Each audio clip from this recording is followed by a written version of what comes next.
राजस्थान की 25 लोकसभा सीटों पर मोदी की जीत हो गई पक्की। बालकनाथ ने कर ली पूरी तैयारी। इस बार मोदी को जीत दिलाने की है उनकी बारी।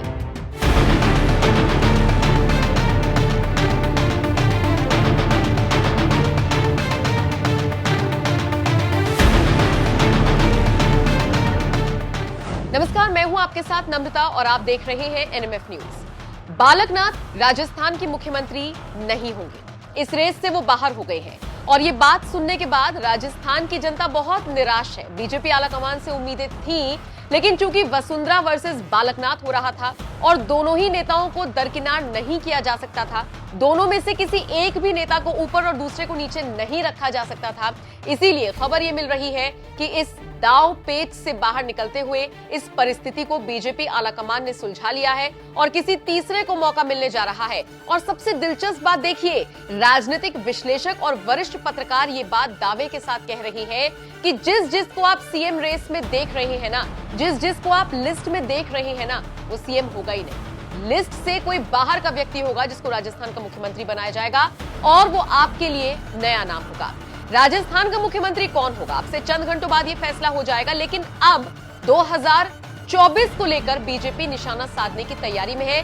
इसीलिए कहा जा रहा है कि जिसने 2023 की जीत दिलाई उसको मुख्यमंत्री नहीं बनाया जा रहा, बल्कि जो 2024 लोकसभा चुनावों में जीत दिलाएगा उसको मुख्यमंत्री के तौर पर देखा जा रहा है। देखिए, छत्तीसगढ़ की बात कर लेते हैं। छत्तीसगढ़ में विष्णुदेव साय को मौका मिला, उन्हें छत्तीसगढ़ का मुख्यमंत्री बना दिया गया। आदिवासी समाज से वो आते हैं, कहा जा रहा है कि जिस समाज से वो आते हैं, जिस तबके से वो ताल्लुकात रखते हैं, वही तबका ये बात डिसाइड करता है कि सत्ता में कौन होगा। अगर कांग्रेस ने उस तबके का ध्यान रखा होता तो शायद ये सत्ता परिवर्तन होता ही नहीं। बीजेपी और मोदी के मास्टर स्ट्रोक ने छत्तीसगढ़ में बीजेपी की सरकार बनवा दी। अब बात राजस्थान की। राजस्थान को भी बीजेपी इसी तरीके से उलझा रही है और इसीलिए न वसुंधरा राजे, न अश्वनी वैष्णव, न बालकनाथ, न कोई और, बल्कि एक नाम ऐसा निकलकर सामने आएगा जो आप सबको भी कंफ्यूज कर देगा। अब 2024 की बात कर लेते हैं। बालकनाथ 2024 के लिए अभी से तैयार हो रही हैं। वो किस तरीके से राजस्थान में प्रचार प्रसार करेंगे, जनता के बीच में जाएंगे। माना यह जा रहा है कि अकेले बालकनाथ के दम पर बीजेपी 25 की 25 सीटें निकाल सकती है। अगर मैं 2019 की बात करूं, जब 19 में लोकसभा चुनाव हुए थे, तो 25 में से 24 लोकसभा सीटें राजस्थान से बीजेपी जीतने में कामयाब हुई थी और माना जा रहा है कि इस बार तो ये 25 का आंकड़ा ही रह सकता है, क्योंकि बहुत ज्यादा फर्क हुआ है। बालकनाथ के बिल्कुल लाइमलाइट में आने के बाद जनता का मूड बीजेपी के लिए बदला है और इसीलिए माना जा रहा है कि 25 में से 25 सीटें निकालना बीजेपी के लिए बहुत बड़ी चुनौती नहीं होने वाली। और इन्हीं खबरों ने कांग्रेस की टेंशन को बढ़ाया हुआ है।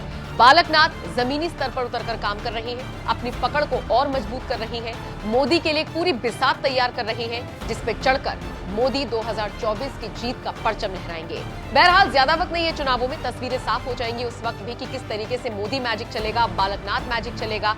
योगी आदित्यनाथ को भी स्टार प्रचारक के तौर पर उतारा जा सकता है और सोचिए, एक साथ दो महंत जब बीजेपी के लिए प्रचार करेंगे तो वो नजारा क्या होगा। देश की जनता भी इस नजारे को देखेगी और देखने के लिए उत्सुक है। फिलहाल आप बताइए, आप इस खबर को लेकर क्या राय रखते हैं।